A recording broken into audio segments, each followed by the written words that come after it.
in Tobago as well, but Tobago is still experiencing some bad weather. But our prayers remain with our CARICOM brothers and sisters, or neighbors, as they are taking some battering.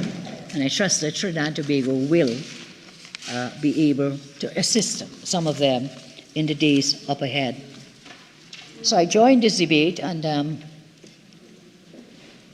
it is said that history repeats itself, because sometimes no one listens.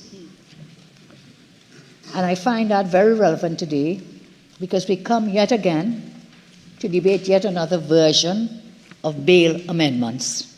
This is, today will make it the 6th time that we are in this House since 2016 debating amendments to the bail bill, the Bail Act. Two things I think we can look at is that the government has found it necessary in this last week of the session to hasten, slowly as they say, to come to Parliament today, Monday, giving us late notice on Friday of this bill for debate. And I guess in some ways we are playing catch-up, because we are on the cusp of a general election.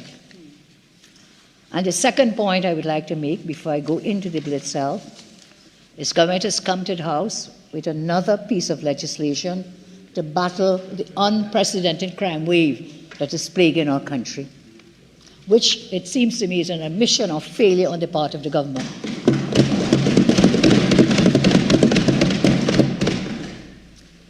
And the Honourable Attorney General spoke of Achille Charles repeatedly. Indeed, in his first whatever minutes, we were repeating public interest, proportionality, peace, order, and good governance, to make laws for peace, order, and good government, and so on. This was repeated, and I said, well, show me and tell us, how does this serve the public interest? That word is repeated. In what way does it? In what way does it show us peace, order, and good governance? And I want to share with you, Madam Speaker, the fact that the member referenced Achille Charles, that judgment, on several occasions, brings us to the question, why did you take 2 years? That judgment was handed down in July 2022. If you were so concerned about the public interest, if you were so concerned about fighting crime, and this was one of the measures that you want to use, why did you take 2 years in this last week of the session to come to the Parliament? Why? Tell us why.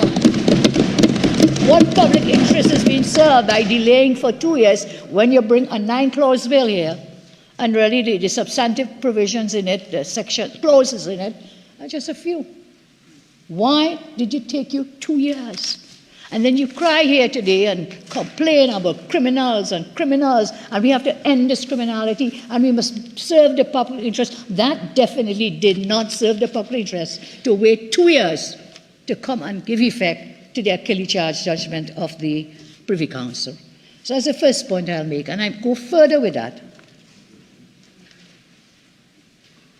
You have here, we look at the context of the bail bill, the Bail Act, and the various amendments.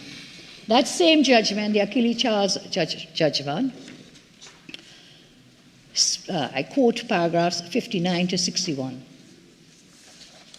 The conditions which existed when the Bail Act 94 was passed are described, Madam, in Achille Charles. Paragraph 59.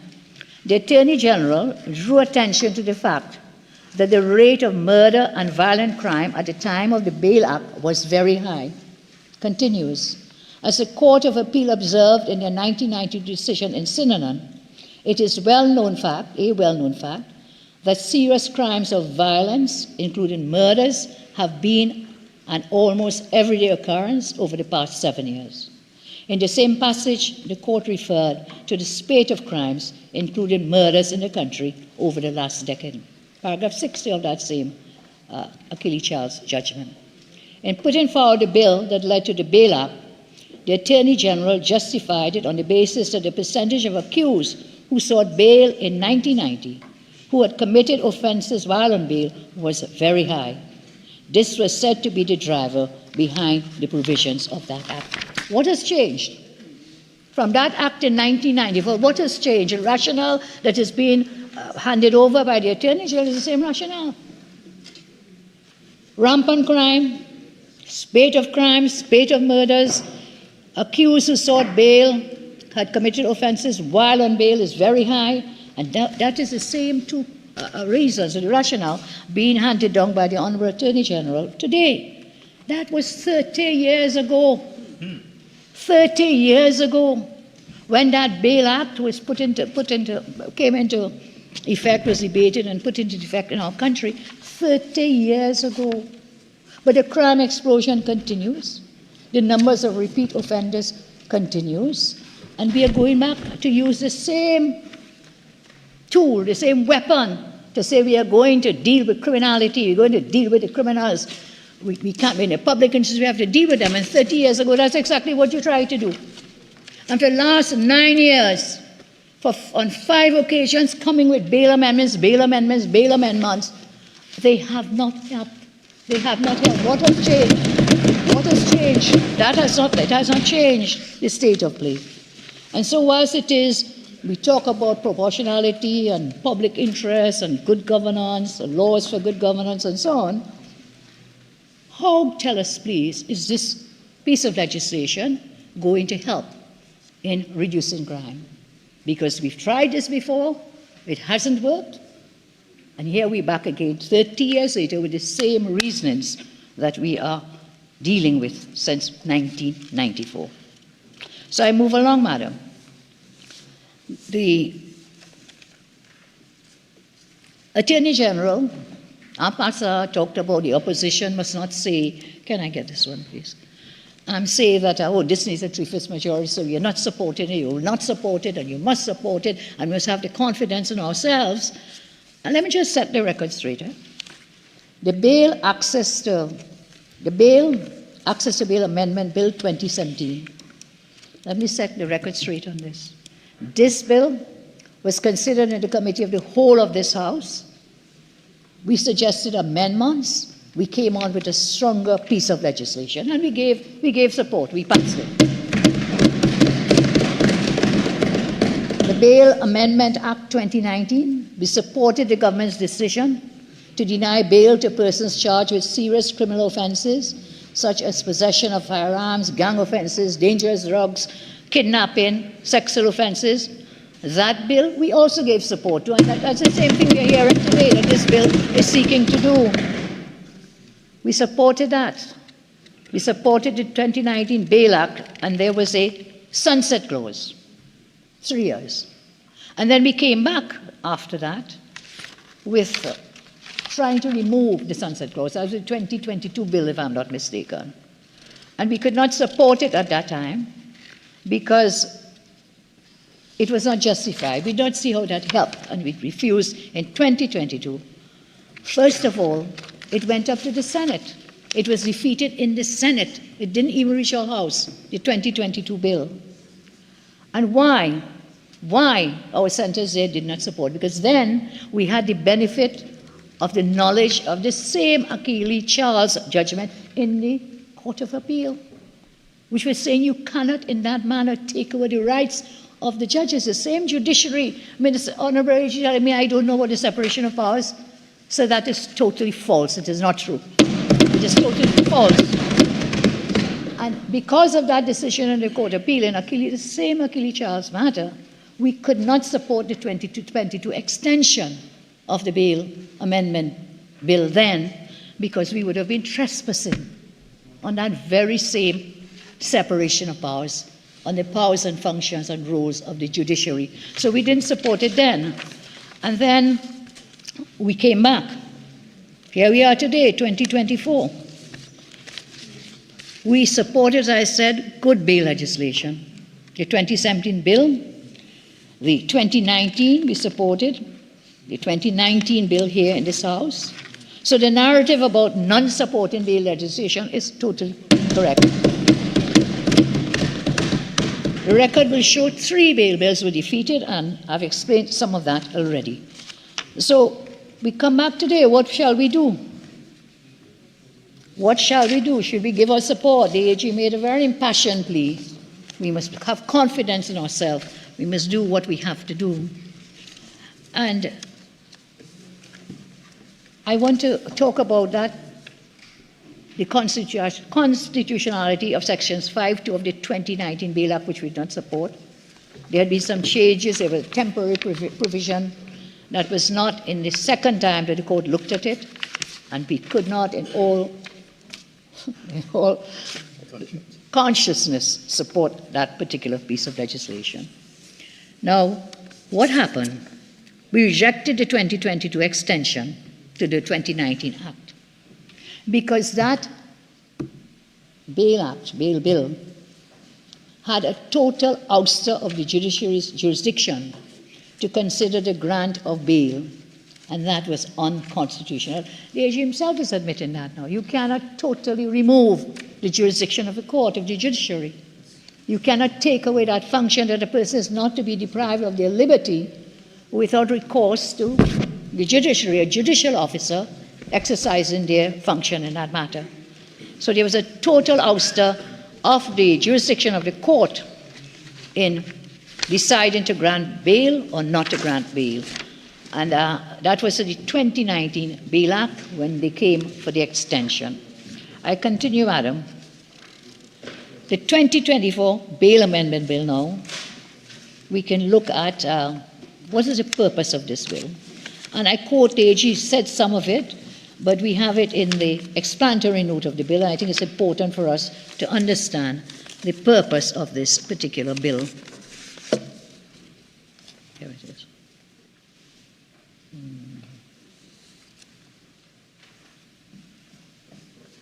Okay, let's get me the act, please. It's in there, but I'll get the act. The explanatory note tells us what is the purpose of this bill. You can find it here in the index, please. The purpose of this bill is to amend the Bail Act, Chapter 460, to make provision for restriction of bail to persons charged with serious offences. The bill seeks to give effect to the ruling of the Privy Council in the case of Achille Charles versus the State, 2022 UK PC 31, by providing that the judge or master may grant bail to a person charged with the offence of murder. A judge or master may grant bail to a person charged with the offence of murder. Further, the bill seeks to impose conditions on the exercise of the court's discretion in granting bail to persons charged with the offence of murder. Then, the bill further seeks to impose conditions on the exercise of the court's discretion in granting bail, as I said, for murder and serious offences listed in the Part 2 of the first schedule, and firearm-related offences. Further, this bill seeks to impose an enhanced reversal of burden on persons charged with the offence of murder and firearm-related offences to require such persons to show exceptional circumstances to justify the grant of bail. I want to pause there in stating what the explanatory note tells us the purpose of the bill is. Throughout this bill, there is no definition of what are exceptional circumstances. AG said, yes, we have not taken that right to go before court, before a judge or a master, and they will get bail. So it's not taken away completely. You have the right to apply. You don't have the right to get the bail. You have to show exceptional circumstances. There is no definition of exceptional circumstances. And I'll ask the AG to kindly deal with that matter when he's doing his winding up. I raise this because I have a letter here from the Law Association of Trinidad and Tobago, dated July 30, 2019. Comments of the Law Association of Trinidad and Tobago on the Bail Amendment Bill number 4 of 2019. I don't know if the AG was still then head of the Law Association. I really can't see. But this is what they said at pages 3 to 4, paragraph 12, 13, and 14. It deals with a similar provision that was contained in that Bail Amendment number 4 Bill of 2019. This association is unable to discern exactly what this means. And paragraph 11 says, much the same analysis and conclusion would apply to persons falling within certain categories, but for the provision that a person falling within those categories may, in exceptional circumstances, make an application to a court for bail. I still need a purpose. Yeah. So they could make an application in exceptional circumstances. The association, I continue, is unable to discern exactly what this means. The phrase in exceptional circumstances is not defined, so it will be left for the judiciary to flesh out the circumstances in which it may depart from the prohibition against granting bail. Absent the creation of categories, a person will ordinarily be denied bail only where he or she is likely to abscond or commit an offense while on bail or interfere with witnesses. The bail prima facie prohibits the grant of bail even where there is no evidence that any of these things will happen. It is therefore unlikely that it is intended that the absence of evidence of an intention to abscond, to offend, or tamper with witnesses will constitute an exceptional circumstance. And if not, it is difficult to imagine what an exceptional circumstance might be. Continuing, paragraph 14 of these comments from the Law Association then. In the absence of any definition of exceptional circumstances, therefore, the Association's view is that certain categories of persons are also likely to be held to be not reasonably justifiable in a society that has respect for individual rights and freedoms. AG again belabored the point about being reasonably justifiable, using the other words about proportionate and so on. Here it is the Law Association is saying, without a definition of these exceptional circumstances, these things are likely to be held not reasonably justifiable in a society that has respect for individual rights and freedoms. I'll ask the Honourable Attorney General through you, Madam, to please help us on how we will deal with this comment from the Law Association, because these words are replicated in the present bill before us. I continue with the purpose of the bill, so I had stopped there, saying that, look, you can get the bail, you can apply for bail, you have the right, but there must be exceptional circumstances to be considered to give that to you. Law associations tell us they don't believe that that is sufficient to make the provision reasonably justifiable. Then we have come further. The bill also seeks to require a review of the Act to be conducted every 5 years after its commencement. I would like to propose an amendment, Madam, when we come to that stage of the sitting, that yes, the bill will require a review of the Act to be conducted every 5 years after its commencement. To add thereto, that a report should be submitted to Parliament when that review is completed.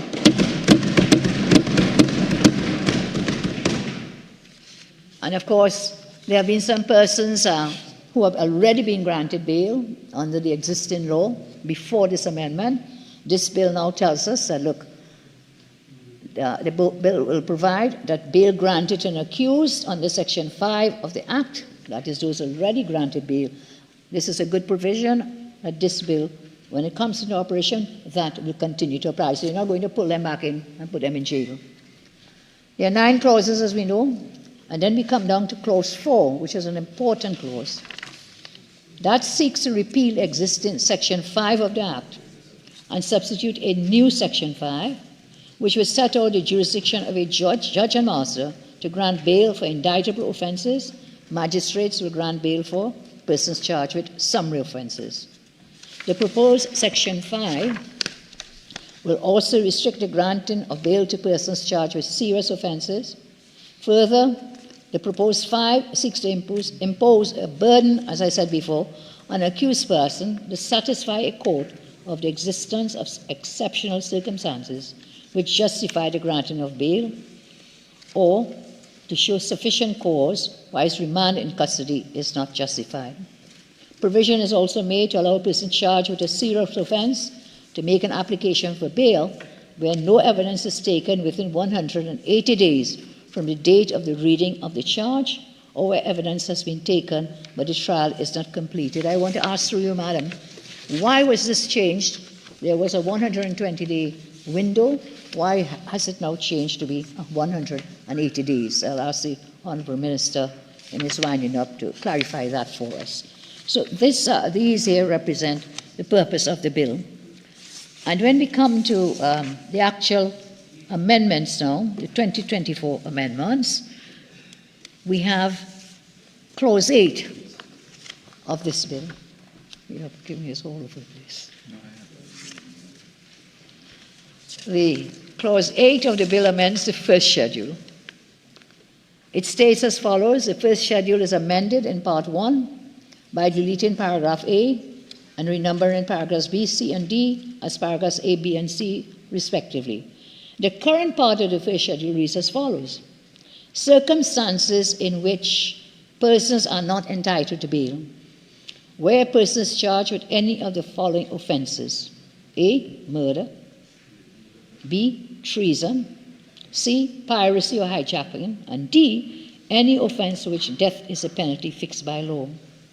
So the amendment, while it deletes the offence of murder from this schedule, the first schedule, because of the Achilles Charles matter, it still keeps D here, any offence for which death is a penalty fixed by law. As far as I remember, murder is an offence where the penalty of death is fixed by law, and therefore there would be a further amendment, Honourable Attorney General, to look at Clause 8 and to amend any offence for which death is the penalty fixed by law. If you want to tie that back, make it in sync with what you've done about removing murder from that part of the Act, then you may want to put in any offence which death is the penalty fixed by law, except murder. So you keep taking on murder in Part A, but you're keeping any offence for which death is the penalty fixed by law. So that will delete it, and I will get you into where you want to be. That old D, any offence I propose be amended for which death is penalty fixed by law, except for murder. Now, we have some other issues I would like to raise, and we do not intend to be very long in this debate. Indeed, I want to state now the opposition will support this bill.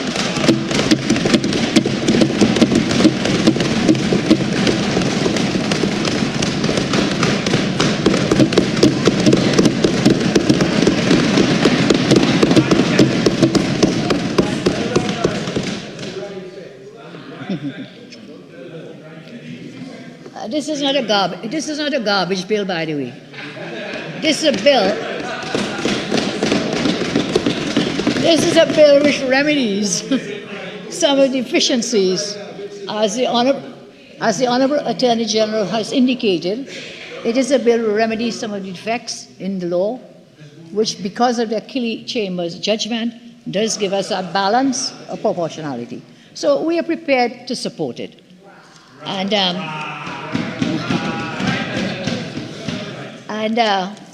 has nothing to do with rubbish, I tell you. Nothing to do with garbage. This has to do, as you say, in the public interest of the people of Trinidad and Tobago. So while we will support the bill, it is clear that this is not a plaster on a gaping wound. Denial of bail alone is not the answer to fighting crime. And I've seen it's not even a crime-fighting measure. I've shown you before, since 1994, 30 years we've been doing these bail things, and nothing has happened. The objective of bill... Members, particularly members in the lower part of the chamber, I would really like to hear the remainder of the contribution by the member for Superior. Member for Superior, you have about your original time ends at 2:55, so as on my legs, if you wish to avail yourself of your extended time, which will be a further 15 minutes. If you indicate that now, then you will proceed till 3:10. Thank you very much, ma'am. Thank you very much. Now, the objective of the bill is to deny bail in certain circumstances. And the question will now arise, where are we going to put these people? We already have reports, severe reports of overcrowding, about the cost of feeding one prisoner, of keeping a prisoner, and we're going to place more prisoners into the system. At the end of the day, denial of bail is one thing. This is 14. At the end of the day, denial of bail is one thing, but we definitely need to have speedier justice. We have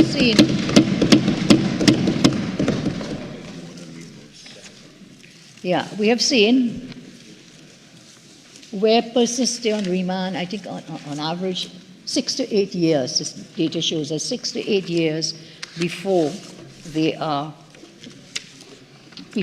come to justice. They sit there, bail is denied, you're either guilty, not guilty, but in this country we have people rotting in jail for 10 years whilst awaiting trial. Of course, the bill provides for persons to apply where no evidence taken within the 180 days. But this should really operate sparingly. In exceptional circumstances, if there is delay, persons can utilize this provision. But with our justice system, this will be the norm. Persons will be routinely applying under this section because the system is so slow.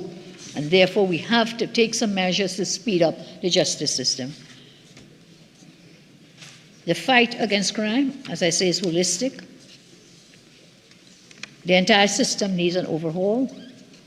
In a perfect world, evidence will be taken before the 180 days and trial completed within the year, but this is not even possible when the office of the DPP is telling us that they are understaffed. The Honorable AG said that the DPP refused lawyers from the Commonwealth. The DPP said that it was taken out of context. I don't know what to believe, but the point is that the office is understaffed and should be given some kind of priority. Should be given some priority. So we look again, when we come to the Achille Charles judgment, I say that that judgment has, in effect, created a balance as reflected in this judgment.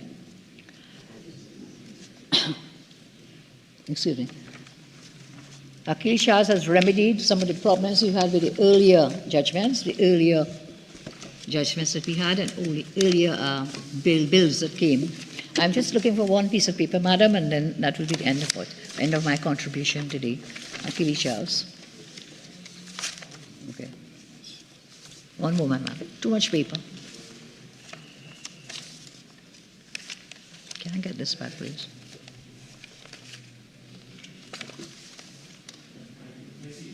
No, the pen is here.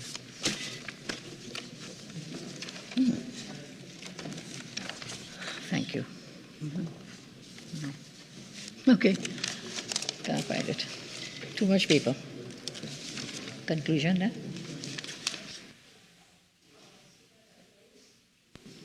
I repeat, they asked for a support. You took our advice. There are certain key amendments contained within this bill that were not in the previous bills that we did not support. I said this may not curb the unprecedented crime in our country. It takes willpower, it takes competence to do this, and this government is simply not capable of doing that. No matter how much legislation we support, they cannot solve the problem. Madam Speaker, the great Einstein, Albert, said, we cannot solve our problems with the same thinking we used when we created them. Today, I said this country will soon go to the polls. We'll send this very message to government, and the population knows that our crime problems will not be solved by the same thinking from this incompetent government. Madam Speaker, I say that we support this bill. We do not intend to put up another speaker, and therefore, unless necessary, and we thank you very much for your time. Prime Minister.